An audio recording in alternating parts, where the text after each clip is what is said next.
세계에서 가장 비싼 도자기가 무엇인 줄 아십니까? 그 가격이 얼마나 된 줄 아십니까? 중국 송나라 시대의 정요백자 미인침이라고 하는 도자기가 있습니다. 사람이 베고자 하는 베개입니다. 도자기로 만든 거죠. 무려 그 금액이 3억 2천만 위안입니다. 우리나라 돈으로 환산하면 약 563억 원. 흙으로 만든 베개 하나가 이렇게 값이 비쌉니다. 2014년 4월 홍콩 경매장에서 작은 술잔 하나가 3,605만 달러에 낙찰됐는데 우리나라 돈으로 환산하면 380억 원 정도 되는 고가품입니다. 불과 몇 푼이면 살 수 있는 값싼 질그릇에 비해서 어떻게 그렇게 흙으로 만든 이 도자기가 이렇게 비쌀 수가 있을까? 놀라울 뿐이지요. 우리나라 문화재관리국에서 신안 앞바다에서 1976년부터 1984년까지 9년에 걸쳐서 중국 송원 시대의 무역품 2만 4천 점을 실은 침몰선 신안선을 발굴했습니다. 이 모든 유물들은 국립중앙박물관에 소장을 하고 있는데 그 배 규모상 옮기기가 힘드니까 그 배만 목포 국립해양문화재연구소에 거기에 이렇게 보관을 해 놓았습니다. 40년 세월이 지나고 난 다음에 작년 신안 해저 발굴 40주년을 맞이해서 신안의 품으로 문화재 귀향이라고 하는 협의를 했습니다. 그래서 국립해양문화재연구소에 있는 그 배에 실었던 문화재 가운데서 4,300점을 목포로 이관해서 올 3월에 전시를 했고 며칠 전에 서울 동장로의 주관으로 야외 행사를 했는데 그곳에 가서 그 보물들을 보았습니다. 그런데 거기에 그 싣고 왔던 그 배가 거기에 보관되어 있는데 불과 길이가 28.4m밖에 안 됩니다. 넓이가 6.6m. 작은 배예요. 나무로 만든 배입니다. 700년 동안 그 해저에 그것이 그 뻘 속에 들어간 부분만 남아 있어요. 나머지는 파도 이런 것에 의해서 다 없어지고. 그래서 그것을 이제 나머지 부분들 쇠로 이렇게 그 구조를 이렇게 만들어 놨는데 보니까 절반도 안 되는 부분만 남아 있어요. 나무로 되어 있는.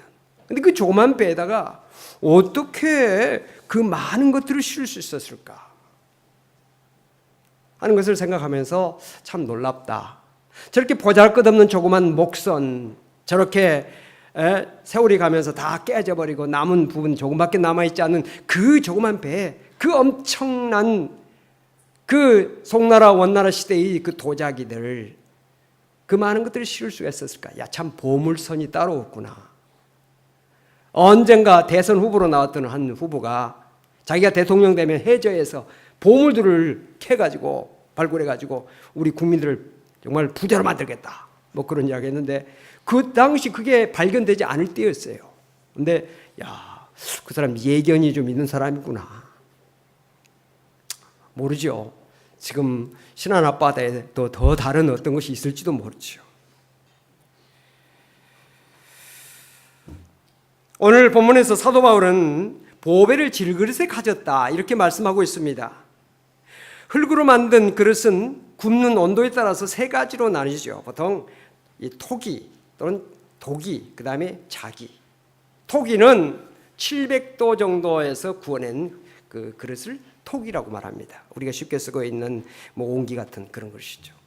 그 다음에 1000도씨에서 구워낸 것을 이제 도기라고 그럽니다. 좀 고급이죠. 근데 1300도에서 구워내면 이걸 자기라고 그랬습니다. 우리나라 고려 시대부터 이 높은 온도에서 구워내는 그런 기술이 개발이 돼가지고 그때부터 이 자기가 나오기 시작합니다. 그래서 고려 청자 굉장히 가치 있는 것이죠. 문화적으로도 여러 가지로 의미가 있는 그런 귀한 것들을 그때부터 만들기 시작했던 것입니다. 낮은 온도로 구워낸 그릇은 잘 깨지기 쉽고 또 가격도 싸지요. 높은 온도에서 구워낼수록 가치가 있고 또 단단합니다. 근데 바울이 말하고 있는 이 질그릇은 약한 그릇을 말합니다. 금방 깨질 수밖에 없는 그릇. 창세기 2장에 보니까 하나님께서 우리 인간을 흙으로 만드셨다, 이렇게 말씀했어요. 그래서 사도 바울이 말하고 있는 이 질그릇은 그런 옹기 그릇이나 독이나 어떤 자기를 이야기한 것이 아니라 오늘 우리 인간을 말하고 있어요. 우리는 모두 그릇이다. 깨지기 쉬운 그릇이에요. 질그릇. 지난주간 제가 감기 걸려가지고 또 이번 해외여행도 계획이 잡혀가지고 안 되겠더라고. 그래서 막 병원을 다니고 막 약을 먹고 기온차가 좀 있으니까 이게 감기에 걸려가지고 막 그냥 목이 막 기침이 나고. 그래서 내 자신을 한탄했어요. 야, 이렇게 약해가지고 되겠나? 이렇게 연약해가지고 되겠나? 여러분 가운데는 감기 정도가 아니라 더 심한, 더 큰 병을 가지고 계신 분들이 계실 것입니다. 자기 자신을 살펴보면 참 답답하고, 야, 나는 이렇게 약할 수밖에 없나? 오늘 이 가운데 나는 한 군데도 아프지 않다, 나는 다 건강하다 할 수 있는 사람이 도대체 몇 분이나 되겠어요?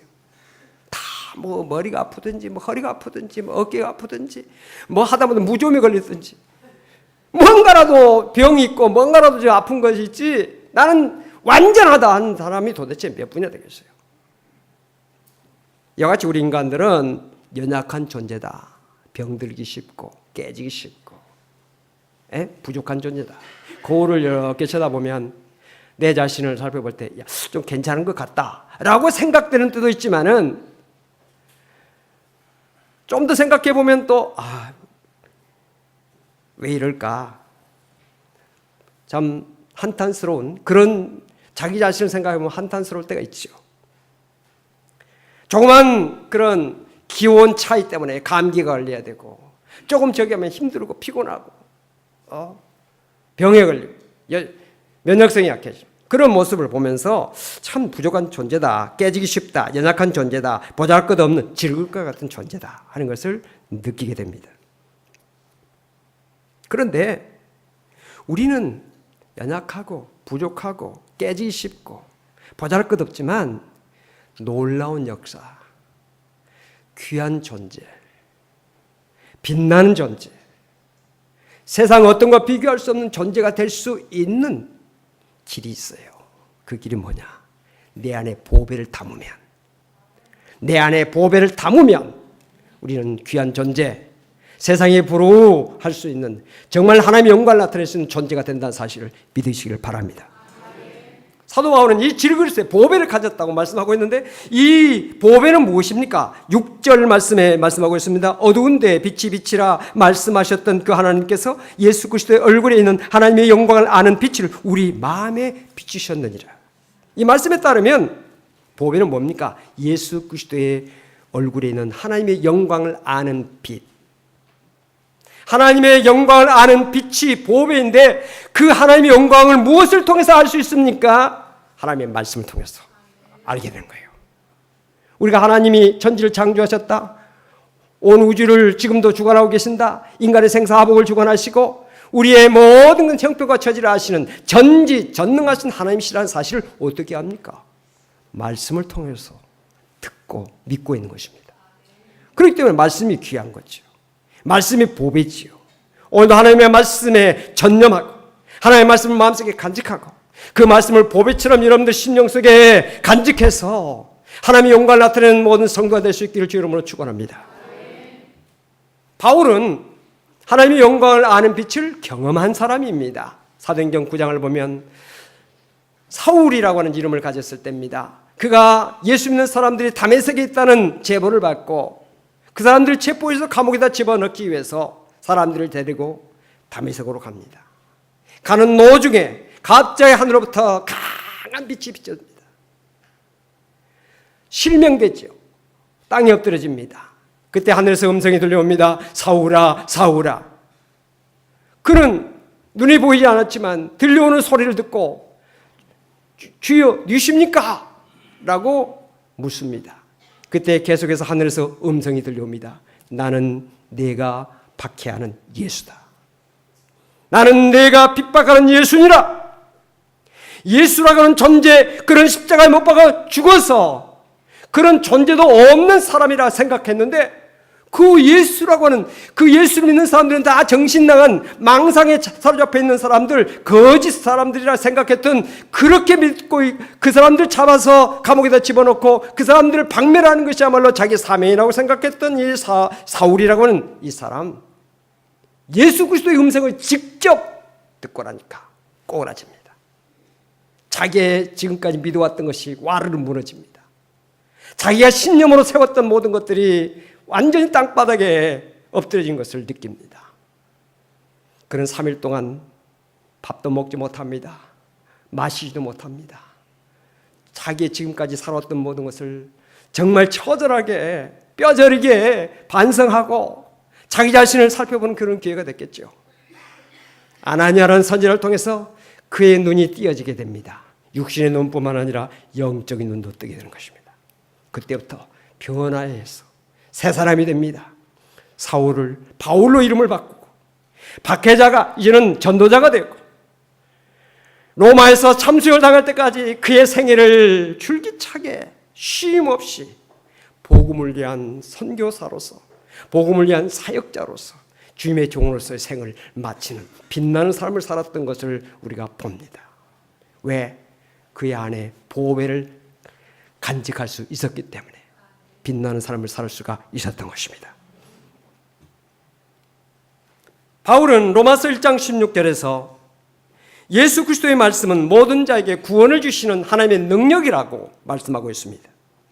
뿐만 아니라 오늘 본문 7절 8절에도 이 보배를 우리에게 주신 이유를 말하고 있습니다. 7절 8절 우리 함께 말씀을 읽기를 원합니다. 우리가 이 보배를 질그릇에 가졌으니 이는 심히 큰 능력은 하나님께 있고 우리에게 있지 아니함을 알게 하려 함이라. 우리가 사방으로 우겨쌈을 당하여도 쌓이지 아니하며 답답한 일을 당하여도 낙심하지 아니하며. 하나님께서 하나님의 영광을 아는 지식의 빛 예수 그리스도의 말씀을 우리에게 주신 그 이유는 우리의 인간의 힘은 연약하고 부족하지만 하나님의 능력이 크다는 것을 알게 하기 위해서 우리에게 그 빛을 알게 하는 지식을 주셨다는 것입니다. 말씀을 주셨다는 것이죠. 이 보배를 간직한 사람은 어떤 복이 있습니까? 첫째로 사방으로 우겨쌈을 당하여도 쌓이지 않는 복이 있습니다.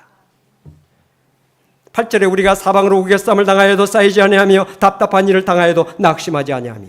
여기 우겨싼다고 하는 말은 무슨 말이냐면 포도주를 만들 때 포도주를 만드는 그 즙을 짜기 위해서 짓밟고 으깨고 하는 것입니다. 이처럼 사도 바울은 복음을 전하다가 포도가 포도즙 틀에서 짓눌리고 으깨지는 것처럼 사람들에게 막 으깨지고 짓밟히고 억압을 당하고 고통을 당했습니다. 그러나 사도 바울은 그 가운데서도 쌓이지 아니었다. 그들이 우겨싸도 자기를 막 눌러도 그것에 절망하지 않고 낙심하지 않았습니다.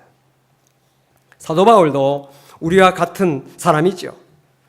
먹지 않으면 배가 고프고 몸이 아프면 고통스러운 그런 육체의 연약함을 가졌습니다. 그럼에도 불구하고 그가 강할 수 있었던 것은 그가 복음을 전하기 위해서 헐벗고 굶주리며 가난과 핍박과 환난을 당하며 살면서도 결코 남을 원망하거나 자신의 운명을 탓하지 않고 그 모든 것을 이기며 극복하며 승리할 수 있었던 것은 그가 감옥을 별장으로 막 바꾸고 고난을 영광으로 바꿨으며 가난을 하늘의 부여로 채우고 감옥에서도 찬양할 수 있었던 것은 질그릇과 같은 그의 연약한 그의 심령 속에 그의 육체 속에 보배를 담았기 때문에 보배를 간직했기 때문에 그럴 수가 있었던 것이에요. 사랑하는 성도 여러분, 우리가 세상을 살아가면서 여러 가지 어려움을 당할 수 있습니다. 육신의 어려움이나 가정의 어려움이나 사업상 물질적으로 모든 것에서 사면초가 여러 가지 어려움의 문제가 우리에게 다가올 수 있습니다. 그러나 우리 예수 믿는 사람들은 그런 어려움 속에도 절대로 낙심하지 않습니다. 무너지지 않습니다. 주저앉지 않습니다. 시련이 와도 절대로 망하지 않습니다. 왜 그렇습니까? 우리 안에 지혜와 능력과 소망을 주시는 하나님이 계시고 예수님이 계시고 우리 안에 능력을 주시는 성령이 계시기 때문에. 할렐루야. 오늘도 여러분들 가운데 하나님께서 함께 하시고 예수 그리스도께서 함께 하시며 성령께서 함께 하시는 은혜가 있게 되시기를 주 이름으로 축원합니다. 복음을 간직한 자의 두 번째 복은 답답한 일을 당해도 낙심하지 않는 복을 받게 됩니다. 세상에는요, 우리 인간의 힘으로 할 수 없는 일들이 너무 많습니다. 여러분, 세월이 빠르다고 세월을 멈추게 할 수 있습니까? 늙지 않고 살 수 있습니까? 병들고 싶지 않다고 해서 병 안 걸릴 수 있습니까? 오래 살고 싶다고 생명을 연장할 수 있습니까? 세상에는 우리 인간의 힘으로 할 수 없는 일들이 너무 많습니다. 인간의 한계를 벗어난 일들이 많습니다. 그래서 답답하고 절망스러울 때가 있지요. 그러나 온 우주를 창조하시고 통치하고 계시는 하나님을 믿는 성도는 답답한 일을 당해도 답답하지 않습니다. 낙심하지 않습니다. 어떤 순간에도 소망의 줄을 놓치지 않습니다. 왜냐하면 믿는 자에게는 합력하여 선을 이루신 하나님이 함께 하시기 때문이옵시다. 요셉은 형들의 미움을 받아서 죽음을 당할 뻔하다가 구덩이에 던져지지요. 겨우 거기에서 하나님께서 그를 건져주심으로 애굽의 노예로 팔려가게 됩니다. 노예 생활합니다. 억울하게 감옥에도 갑니다. 그런데 하나님께서는 그런 과정 속에 애굽에 그 요셉이 가야 되기 때문에 그 대상, 노예 상인을 통해서 애굽에 가게 된 것이고, 왕을 만나야 되기 때문에 감옥에 들어가서 왕의 신하들을 만나서 왕 앞에 설 수 있게 되는 것이고, 꿈을 해몽해 주므로 왕의 꿈을 해몽할 수 있는 자리까지 갈 수가 있었으며, 왕의 꿈을 해몽해 주므로 애굽의 7년 풍년과 7년 흉년을 다스리는 총리가 될 수가 있었어요. 그래서 애굽의 많은 사람들을 살릴 수가 있었고, 가나안에서 기근 때문에 고통당하고 있는 자기 형제들과 부모를 애굽으로 초청해서 애굽에서 가장 기름진 고센 땅에서 430년 동안 살면서 이스라엘 민족들이 창성한 놀라운 민족을 이루는 그런 기회로 하나님께서 만드셨던 것입니다. 하나님은 합력할 선을 이루시는 하나님, 믿으시기 바랍니다. 우리 인간에 보면 억울할 수도 있고, 뭔가 이거 실패인 것도 같고, 뭔가 잘못된 것 같기도 하고, 낙심스러울 때가 있지만은 하나님께서는 당신을 사랑하는 모든 백성에게, 성도에게는 합력할 선을 이루는 축복이 있다. 그 축복을 믿는 성도에게는 그 믿음대로 되어지는 역사가 있게 될 줄 믿으시기 바랍니다. 믿음이라고 하는 것이 그리 중요합니다. 우리가 교회를 다닌다고 해서 다 믿음 있는 거 아니잖아요. 네? 어제 그 아코디언 이렇게 하는 분들이 이제 피자를 사가지고 우리 교역자들하고도 같이 먹는데 피자가 한두 조각이 남았어요. 교역자들이 먹으라는 거예요. 그래서 교역자가 먹는 것은 이건 타당성이 없다. 이건 권위적인 생각이고, 이것은 양이 큰 사람, 배고픈 사람이 먹는 것이다. 맞죠? 맞죠? 권위주의 시대는 지나갔어요. 교회 안에서 목사가 높고 장로가 그 다음이고 그 다음에 권사고 무슨 안수집사, 그거 아니에요. 더 섬기는 자가 돼야죠.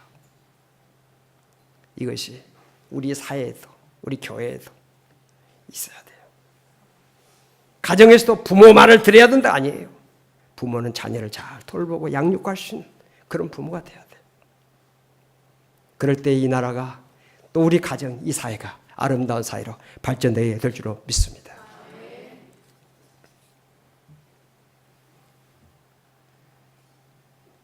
우리가 정말 하나님은 합력할 선을 이룬다고 하는 이 믿음을 가질 때 이 믿음대로 되어지는 거예요. 우리가 교회 다닌다고 믿는 거 아니에요. 우리가 정말 직분 있다고 믿음이 다 있는 거 아니에요. 믿음을 가져야 돼요.